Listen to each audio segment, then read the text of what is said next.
Сәлем достар, менің каналыма қош келдіңіздер. Бүгін сіздермен осындай өте дәмді етті бәліш жасайтын боламыз. Қамырына 150 грамм қаймақ, ертілген сары май, 2 жұмыртқа, дәміне қарай тұз, кішкене қасық қопсытқыш, барлығын қосып, араластырып, електен өткізіліп дайындалып қойған 500 грамм ұнды қосып, жақсылап қамыр илейміз.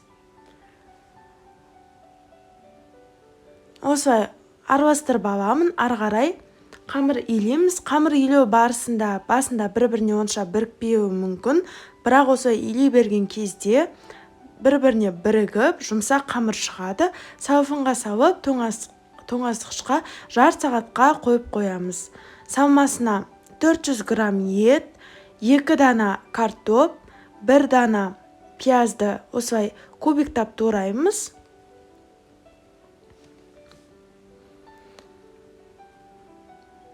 Және табаға майды құйып, осы салмамызды 10 минуттай жақсылап қуырып аламыз. Дәміне қарай тұз, қара бұрыш қосамыз. Менде салмасы еттен болғандықтан мен міндетті түрде қуырып алып жатырмын. Шамамен 10 минуттай қуырып болған соң суытуға қойып қоямыз.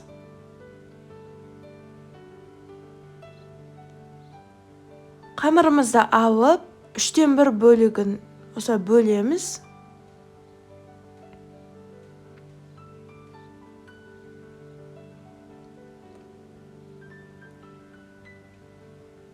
Үлкен бөлігін алып,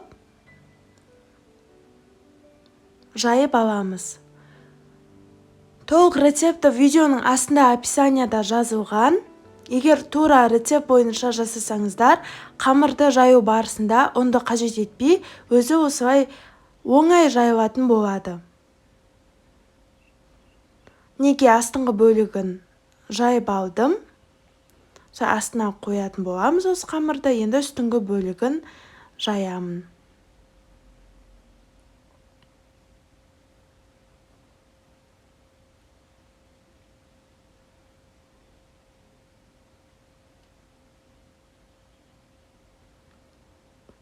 Салмасын салып, үстіңгі бөлік қамырымызды үстіне қоямыз.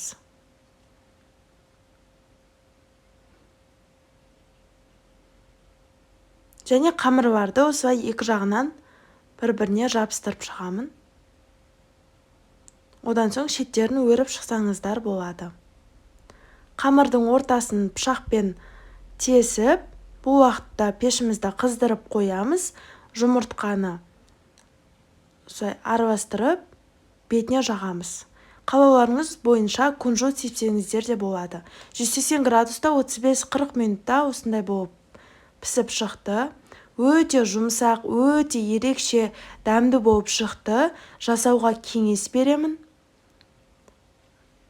Мінеки кесілген кезде де өте жұмсақ, әрі іші де өте дәмді болып шықты. Міндетті түрде осы рецепт бойынша жасап көріңіздер, ас болсын.